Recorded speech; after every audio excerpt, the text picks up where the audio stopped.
15টা সুন্নত মুখস্থ রাখতে হবে। 1 নাম্বার সুন্নত ফজরের সালাত জামাতে পড়তে হবে। 2 নামাজ মুনাফিকদের কাছে সবচেয়ে কঠিন, একটা হচ্ছে ফজরের নামাজ আর একটা এশার নামাজ। 2 নাম্বার সুন্নাহ হচ্ছে আসওয়াক, মেসওয়াক করা। মাতফারাতুন লিল ফাম মারদাতুন লিররাব, মেসওয়াক করলে দাঁত পরিষ্কার থাকে, আল্লাহ খুশি হয়ে যায়। বিশ্বনবী বলেছেন যদি আমার উম্মতের জন্য কষ্ট না হতো প্রত্যেক নামাজের আগে মেসওয়াক করা আমি ফরজ করে দিতাম।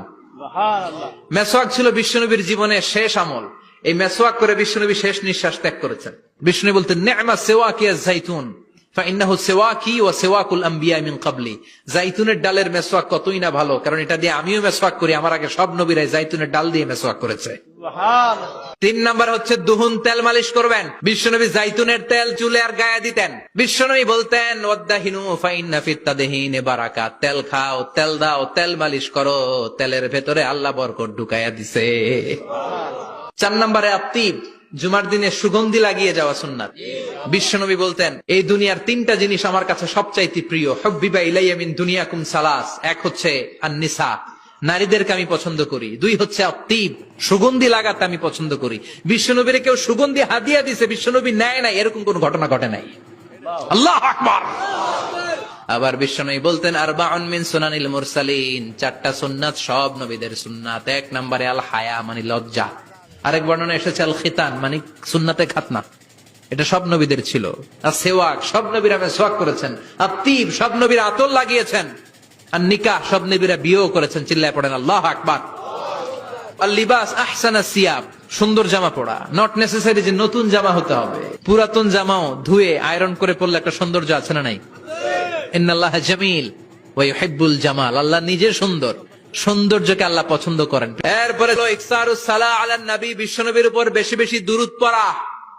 বিশ্বনবী বলতেন জুমার দিন শ্রেষ্ঠ দিন, এই দিন আমার উপর বেশি বেশি দুরূদ পড়ো। ফাইন্না সালাতাকুম মা'রুদাতুন আলাইয়া, কেননা তোমরা যে আমার উপর দুরূদ পড়ো, আমি মরে যাওয়ার পরে এই দুরূদ গুলো কে পাঠিয়েছে তার নাম, তার বাবার নাম সহ ফেরেশতারা আমার কবরে দিয়ে আসে। সুবহানাল্লাহ।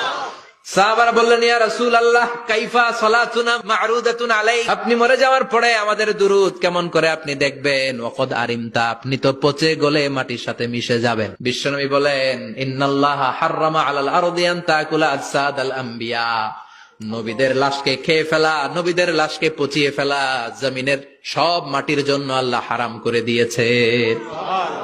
এরপরে বিশ্বনবী বলতেন জুমার দিনে সূরাতুল কাহাফ পড়বা, কাহাফ পড়া সুন্নাহ। বিশ্বনবী বললেন সূরাতুল কাহাফ যে তেলাওয়াত করবে ইয়াকুনু লাহু নূর, এই সূরাতুল কাহাফ কিয়ামতের দিন তার সামনে বিশাল একটা আলো হয়ে আসবে। এই আলো দিয়ে পুলসিরাত পার হয়ে ওই বান্দা জান্নাতের ভেতরে ঢুকে যাবে। আবার বিশ্বনবী বলেন যারা সূরাতুল কাহাফের প্রথম 10 আয়াত তেলাওয়াত করবে জুমার দিন, শেষের 10 আয়াত যারা জুমার দিন তেলাওয়াত করবে, দাজ্জালের ফিতনা থেকে তাদেরকে মুক্ত রাখবে কে? এরপর আত-তাবকির ইলাল মসজিদ, মসজিদে আগে আগে যাওয়া সুন্নাত।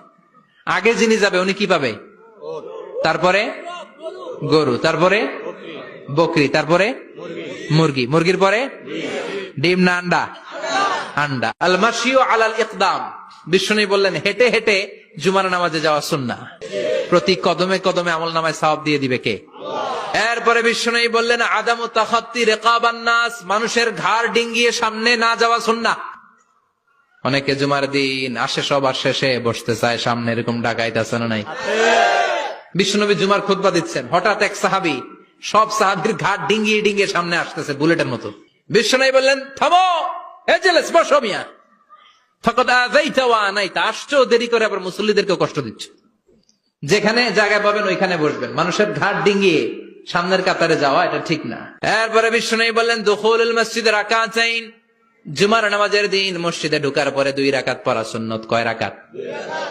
এরপরে বিশ্বনবী বললেন ইনসাত, চুপ থেকে খুতবা শুনবা। তাহলে জুমার নামাজে কথা বলা যাবে না, কেউ কথা বললে চুপ করো, এই কথাটাও বলতে বিশ্বনবী নিষেধ করেছেন। চিল্লায় বলেন ঠিক কিনা? এরপরে মজার একটা কথা বিশ্বনবী বলেছেন জুমার নামাজ পড়তে যে যদি কারো ঘুম আসে জায়গা চেঞ্জ করে বসো। পুরো মসজিদের ডানে বায়ে রহমতে ঠাসা, খালি ঘুম আর ঘুম, আছে না নাই? ঘুম আসলে কি করবেন? উঠে যাবেন, উঠে জায়গা চেঞ্জ করবেন, পানির ঝাপটা দিবেন, ঘুম দূর করে দিবে কে? তারপরে বিশ্বনবী বললেন জুমার দিন দোয়া করলে কবুল হয়। এটা কখন? অনেক ইখতিলাফ আছে, বেশিরভাগ মুহাদ্দিসিন বলেছেন জুমার দিন আসরের নামাজের পর থেকে মাগরিবের আগ পর্যন্ত, বিশেষ করে মাগরিবের আগের আধা ঘন্টা, এই সময় আল্লাহর কাছে বান্দা যদি কিছু চায় এই দোয়া আল্লাহ ফিরিয়ে দেয় না।